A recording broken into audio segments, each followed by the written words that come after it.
What I'd like to do is I'd like to get started with the macro masterclass, and this is what is known as the big three. So macro, what are we talking about here?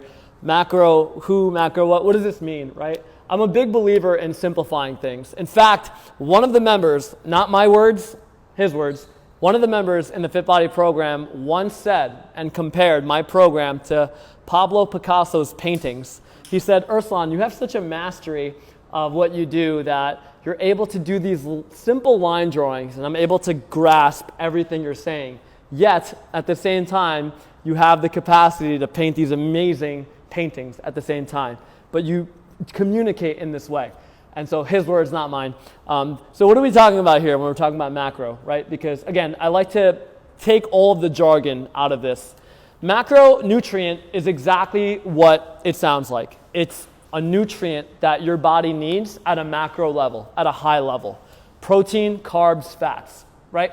And so restricting any one of these has serious health implications. So we've all heard not all calories are created equal. Well, that's literally true. Not all calories are created equal. As you can see, 1 gram of protein and carbs has 4 calories. 1 gram of fat has more than double the calories of protein and carbs.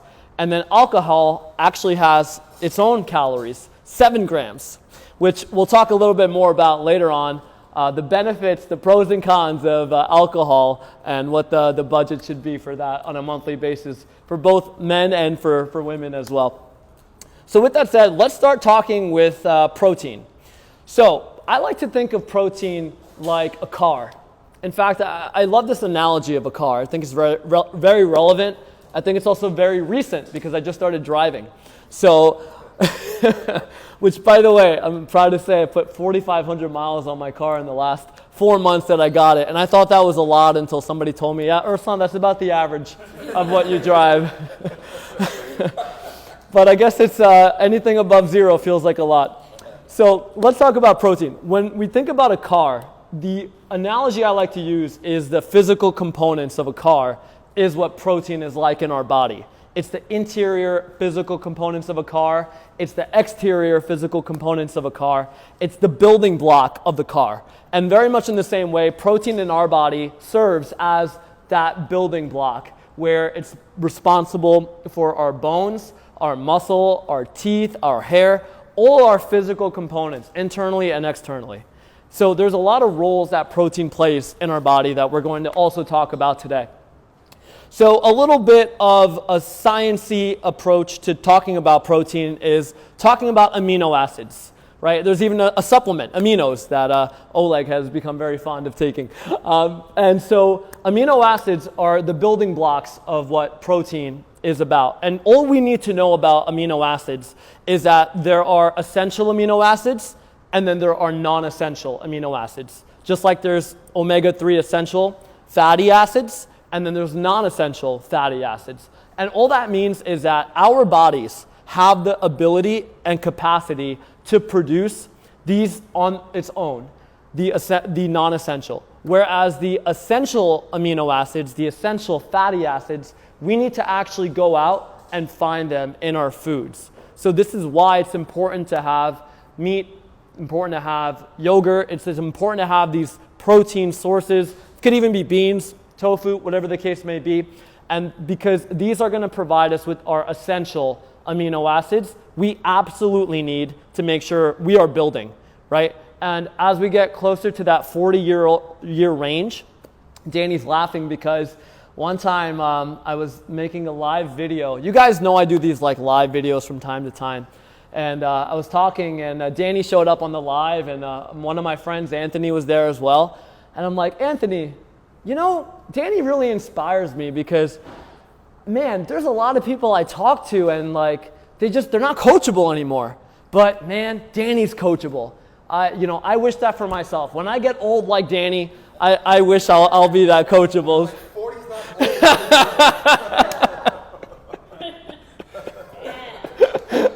And then Danny replies, 40 is not old, you bastard.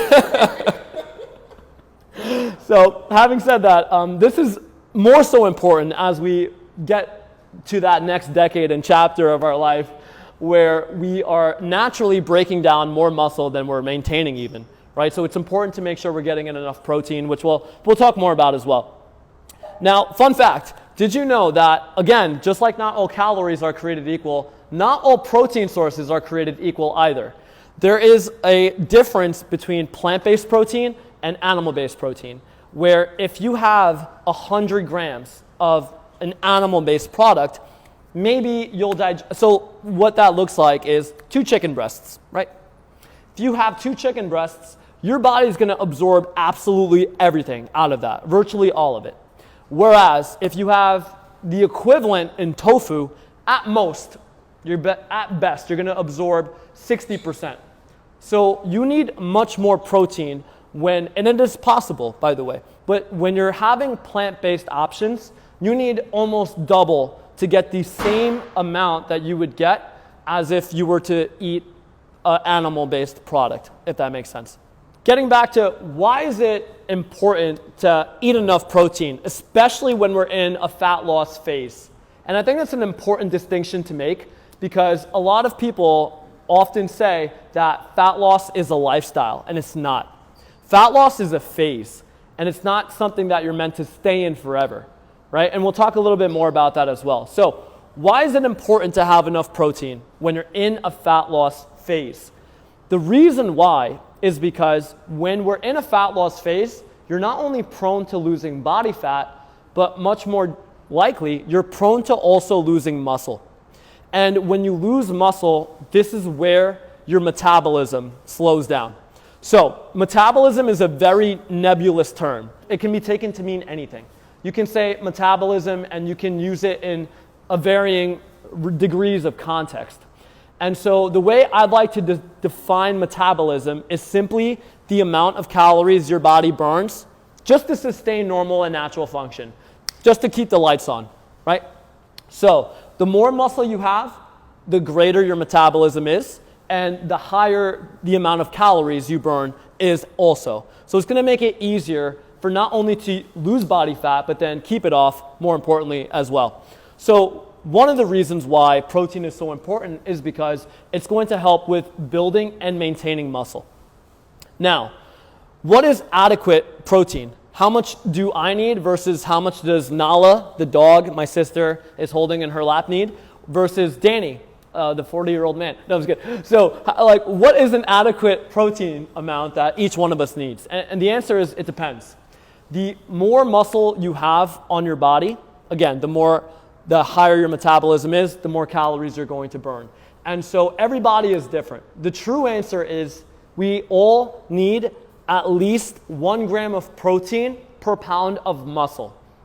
Now that's very difficult to calculate unless you're using one of those DEXA scans, those spaceship scans that's like from like an alternate universe, which most of us don't have access to unless you're at like Lifetime Fitness or Equinox or some of these like fancier gyms.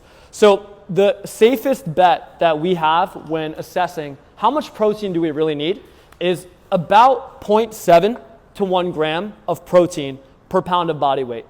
So as an example, if you weigh 200 pounds, around 200 grams of protein is a good number to have. The lowest amount I would recommend if you weigh 200 pounds is 140, which is 0.7 times your body weight. Now, a really good safe bet is the heavier you are, the less protein you actually need.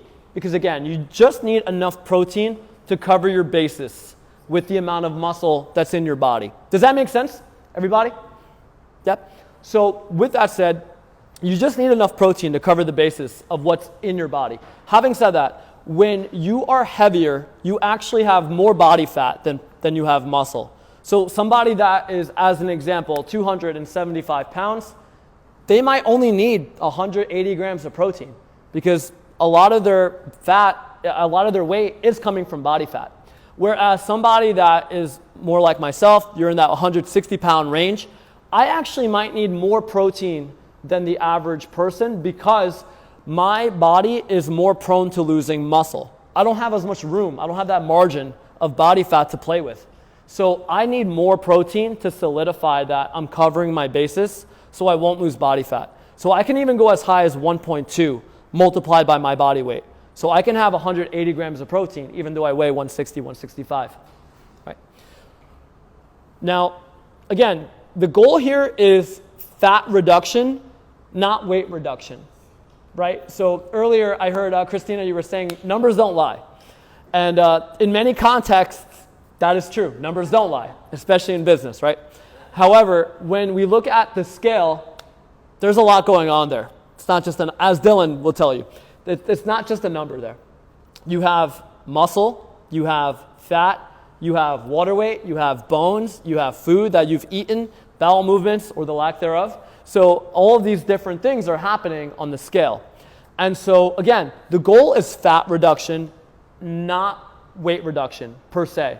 And this is why when you start eating more protein, this is why when you start exercising and building muscle and lifting weights, you might start saying like, hey man, my clothes are fitting differently, but man, what's going on with the scale?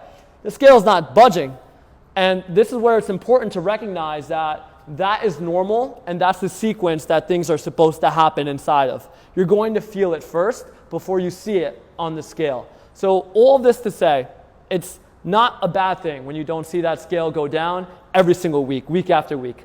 Although it would be amazing to have that straight line of success, and that's where we want it to be.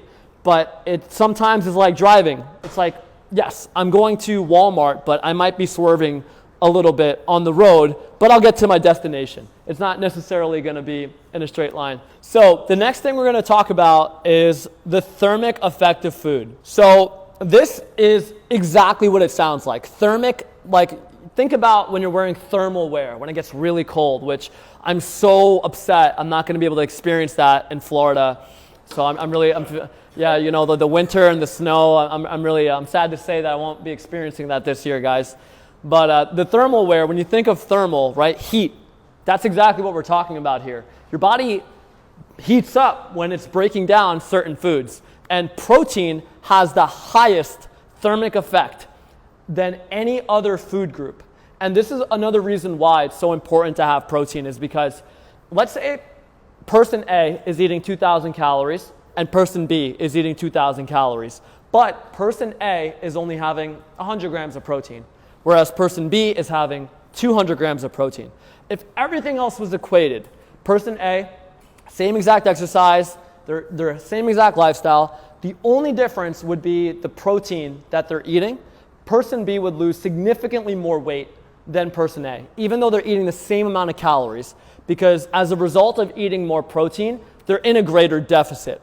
And this is why it's important to make sure that we're eating enough protein. Fun fact also is that fibrous foods such as fruits and vegetables also have this effect as well. And this is why you might sometimes hear of these quote-unquote negative calorie foods, which isn't very scientifically accurate to say, but it's a fun way to describe what's happening here, which is that let's say you eat 30 calories of broccoli, but if your body burns up 40 calories in trying to break it down, then naturally you're in a negative 10 calorie deficit by eating, right? So this is the power of making sure we're eating enough protein and of course eating enough fruits and vegetables such as fiber.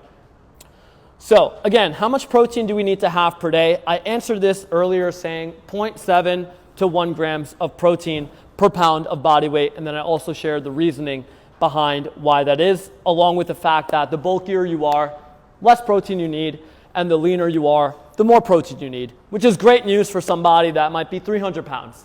Could you imagine eating 300 grams of protein per day? It's hard enough as it is to get to 100.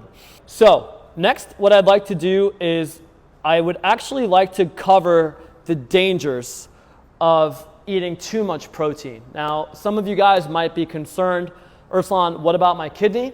What about my liver? And so a great fun fact and a myth is that these have been debunked.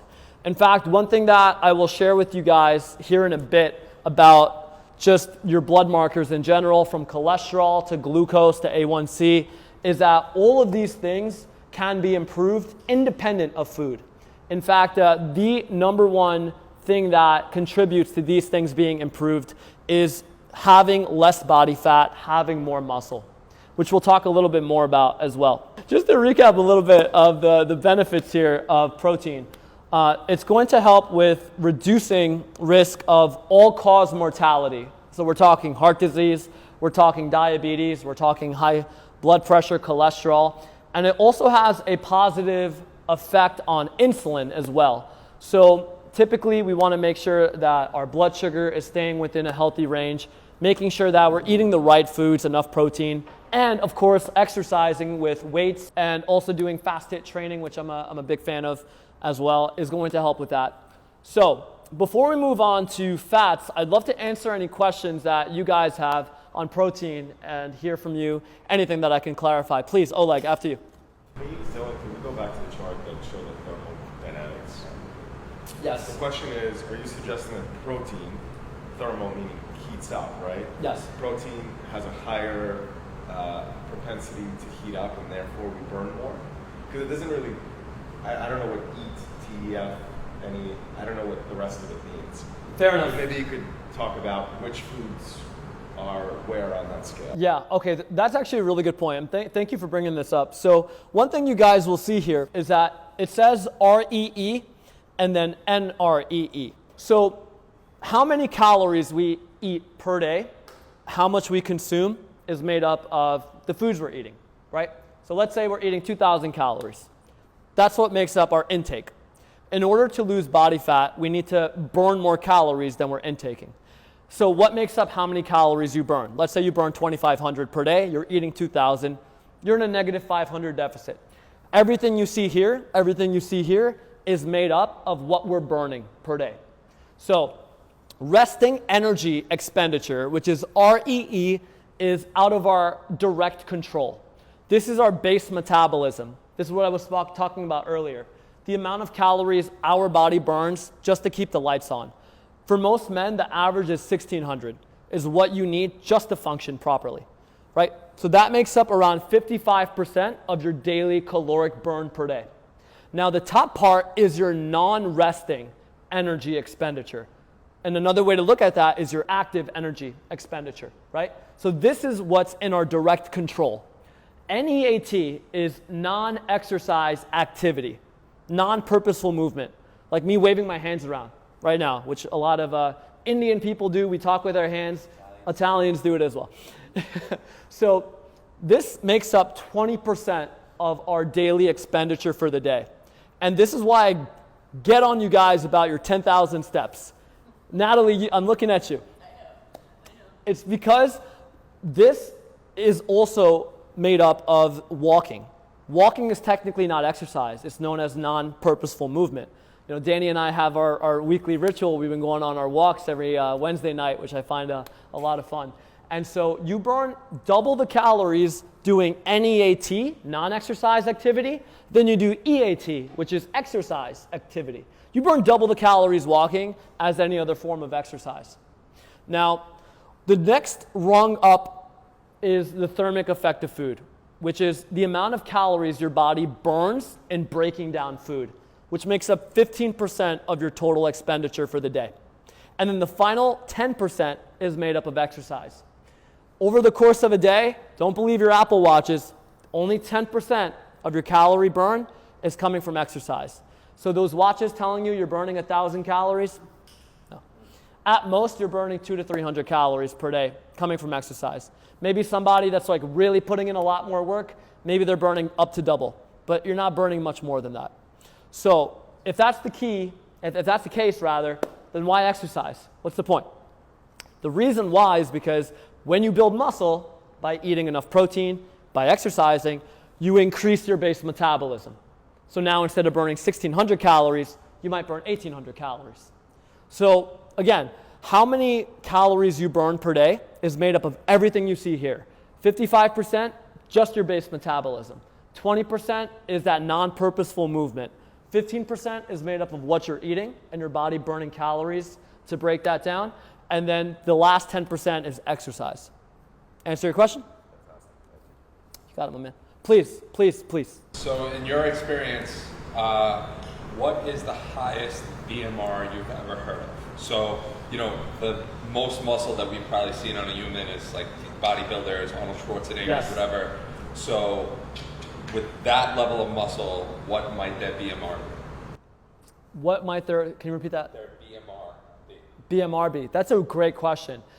The highest I've personally seen on an in-body scan was 2,400. And that guy was jacked. That guy was jacked, and at the same time, he had a lot of excess weight he was carrying around as well. Yeah. So I find the heavier you are, the higher your base metabolism is.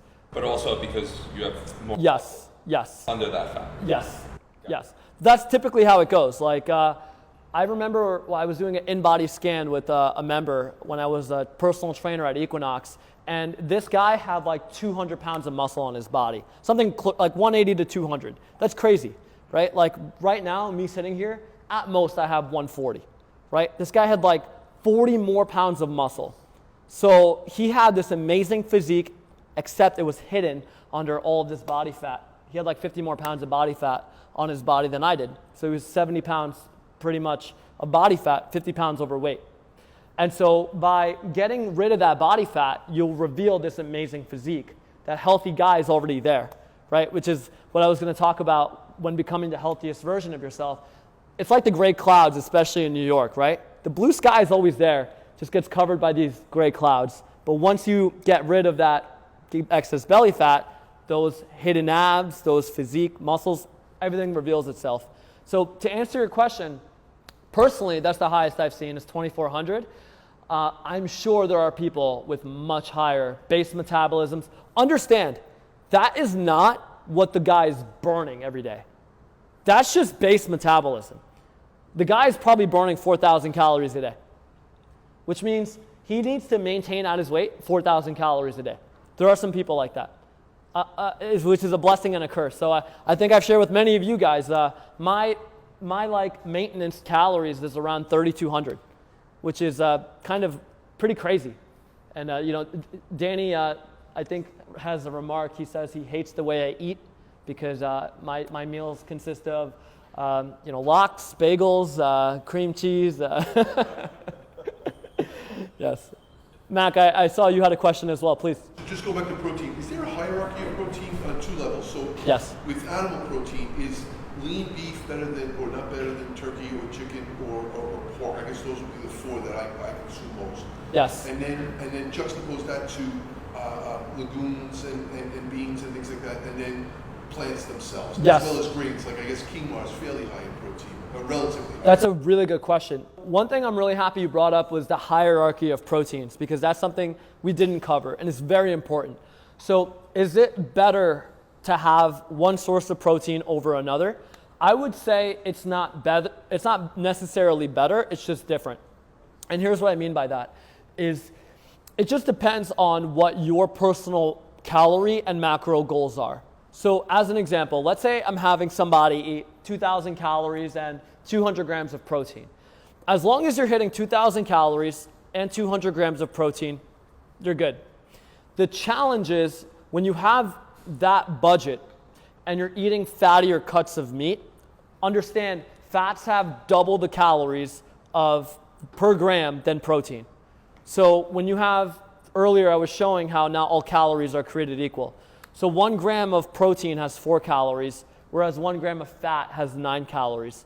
So if you have a fattier cut of meat, such as salmon or a ribeye or a chicken thigh, a fattier cut of meat, ribs, if you will, the challenge is you're getting the protein, yes, you're also getting the fat, and they tend to be very similar.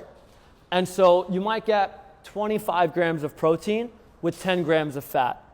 And that's very high fat content. It's eating into your budget a lot more so than if you were to have a leaner cut of meat. So chicken breast or turkey breast or 99% lean ground turkey, 93 or 94% lean ground beef, filet mignon, cod, tuna. These are pork loin. These are all examples of a leaner cut of meat, and they don't bring the fat with it. So you get much more protein, 40, 50 grams of protein, and like 3 to 5 grams of fat. So out of your budget of what you're eating, you're getting a lot more protein without the calories of the fat, and therefore it's easier to hit your protein target with a margin of error. So it's not the source of the protein in this animal, it's the amount of fat that's going into it. Exactly. Yeah. So having those leaner, by the way, feel free to jump in, Danny, if you wanted to here as well. If having those leaner cuts of protein is just going to help with that. Beef is, especially if it's grass-fed and it's from a good source, and Christina, you might tell me differently, grass-finished, which I didn't know about, which apparently there's a whole thing, like grass-fed is sometimes they're eating grass, whereas grass-finished is from the time they were born to the time they were bred, they're eating grass. But anyways, when you're having beef, the amount of minerals and we're not talking about micronutrients today, we're like vitamins and minerals, we're talking about macro, but micronutrients are equally as important, if not more so important, when we're talking about nutrition. And so the micronutrients you get from eating beef is incomparable to any other food source. So it is probably the most nutritious food you can ever eat. So from that standpoint, putting the fat loss aside, from an overall health standpoint, eating grass-fed beef and eating fish, these foods have much more nutrients in them than chicken or turkey. So I think the hierarchy is different depending on what your goal is. Of course, I like to work with both lifespan and health span. So we want to work on, sure, the vanity of the fat loss, the result, but we also want to work on the health component here as well, right? So from that standpoint, if I were to create a hierarchy, there would be 3 hierarchies of protein. From a fat loss strictly standpoint, it would be like chicken breast, lean fish, cod, tuna, turkey breast, beef, right? Pork at the very end. From an overall health standpoint, it would be maybe fish, then beef, then turkey, then chicken, then pork. To blend those 2 together, it would be somewhere in between, if that makes sense. Last question. Please. Things like shellfish, so clams or oysters or shrimp, scallops, that's not really fish, or is it? That's a good question. I feel like you guys might be able to help me with that a little bit more. No, it's not considered. It's more of the white flaky fishes when I think people refer to the health benefits of fish. With scales, and right, it looks like fish, I get it. Actually, so, where do they qualify? Where do oysters fit in? Yeah, I would say, My last question. yeah, no. I want to answer your other question about the plant-based as well. But I'm laughing because Oleg and I had this amazing conversation. I would love for you to jump in if you can for a sec here. But I would say they're probably at the lowest rung of each hierarchy, and for several reasons. The only caveat I would say is from a pure fat loss standpoint, from a protein standpoint, shrimp, and oysters are the highest protein option. So I often recommend, if you're going to a restaurant, as an appetizer, getting a raw bar sushi or shrimp or oysters, because they're very high in protein. They digest very quickly and they leave your body. Now, from an overall health standpoint, I think, Oleg, if you can share a little bit about how they're bottom feeders, essentially.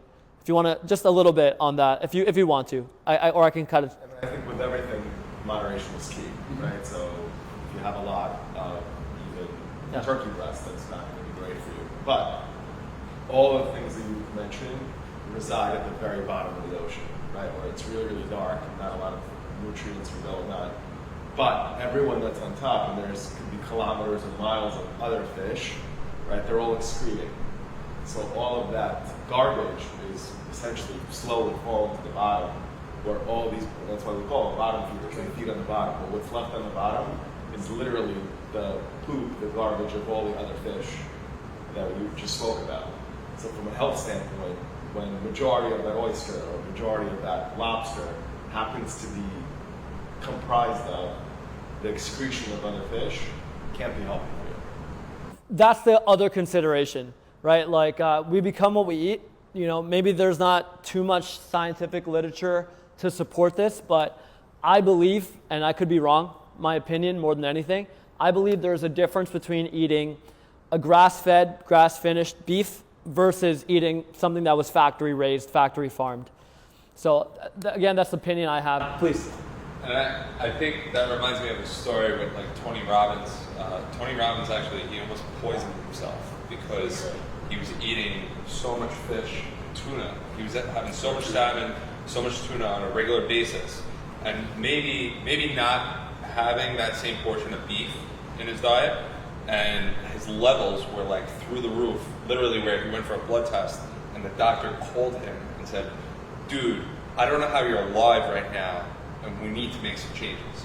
So, yeah, Wow. that's I crazy. think moderation is key. To your point, Nolan. Well, a lot of the fish has heavy metals in it. The Right? So- mercury's and metals, and some of the fish, like the tuna, can be really dangerous health wise. But again, the white fish, the Mediterranean diet, so to speak, is supposedly Yeah. good for you. Yes. You know, your Sea bass, snapper, your halibuts. sea bass, Yes. Great sources of protein. Bronzino, whatever, Yes. you know, those types of fish that are not farmed, that are Yeah. Wild caught. Exactly. Yeah. First line is the bioavailability of the different types of meats that we just discussed about the same? Is it It's about the same. I would say like 99%. Anytime you have an animal-based product, you're in like the high 90s.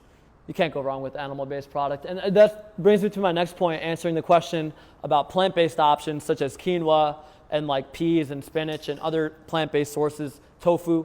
As you can see, Mac, when you have an animal-based protein, eggs, yogurt, beef, chicken, fish, essentially you're digesting all of it. Whereas if you have a plant-based alternative with tofu and peas and spinach or anything else, at best, you're digesting only 60% of it.